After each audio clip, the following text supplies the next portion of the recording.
I'm on the bridge of the Polar Star. This is America's only heavy icebreaker capable of blasting a path through the ice in Antarctica for ships. This ship is aging, and soon the Coast Guard will finally replace it as it enters a new phase of polar security, with Seattle playing a central role.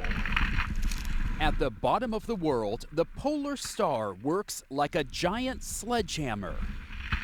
Each January, this icebreaker creates a passage for supply ships. It's jolting. To McMurdo Research Station in Antarctica. The ship rides up on the ice and then smashes it down.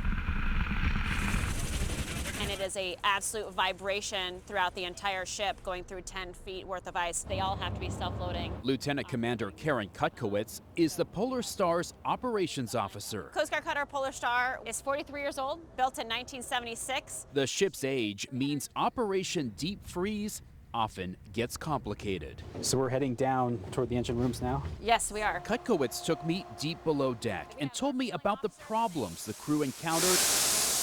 It gets really loud in here. On the last mission, there was flooding. The water was about here. And there were fires in a trash incinerator and 2 old switchboards. If something happens to us, we're the ones that are going to fight any disaster, any emergency that comes our way. There's no one to come and help. There's no one. Roger, out of control fire. Responding to emergencies with creative fixes is a way of life. Now there's a Class Bravo fire in the emergency generator room. If you want to call it MacGyverism, that could be you can coin that word. Captain Gregory Stanslick tells me pieces sometimes need to be flown from the Polar Star's sister ship in Seattle. After major engine failures, the Polar Sea has been out of service since 2010.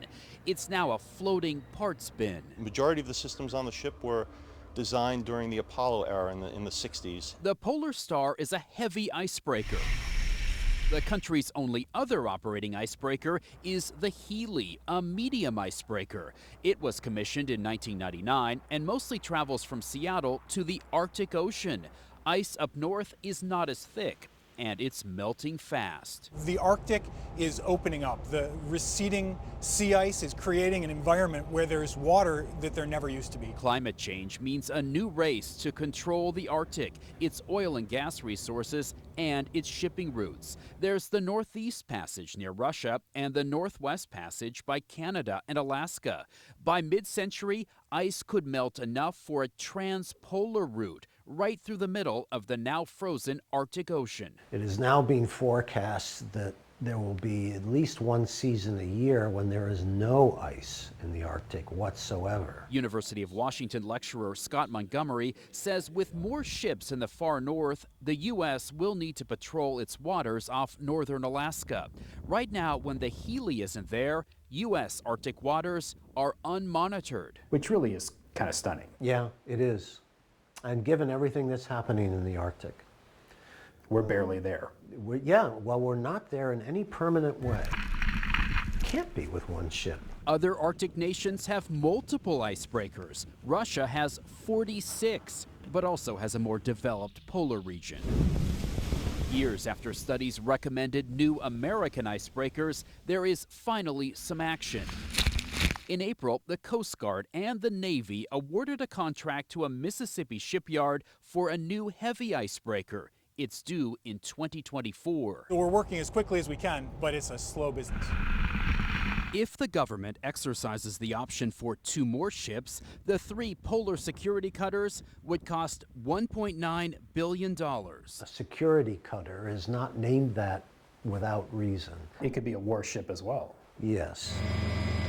The ships will be home-ported in Seattle. Seattle is the jumping-off point to the Arctic. Senator Maria Cantwell calls plans for 3 new heavy icebreakers and 3 medium icebreakers a start. We want to make sure that U.S. vessels have the capacity to move through the Arctic.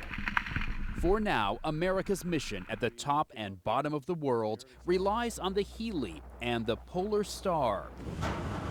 This old ship keeps going because of its crew. We are tenacious, we are heroic, and we're the only ship that's capable in the United States to do this mission, so we have to get it done. We're the only ship that's capable in the United States to do this mission, so we have to get it done.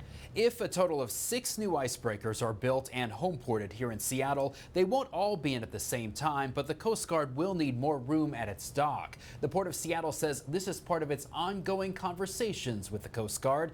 The Polar Star heads out on its next mission around Thanksgiving. Graham Johnson, Cairo 7 News.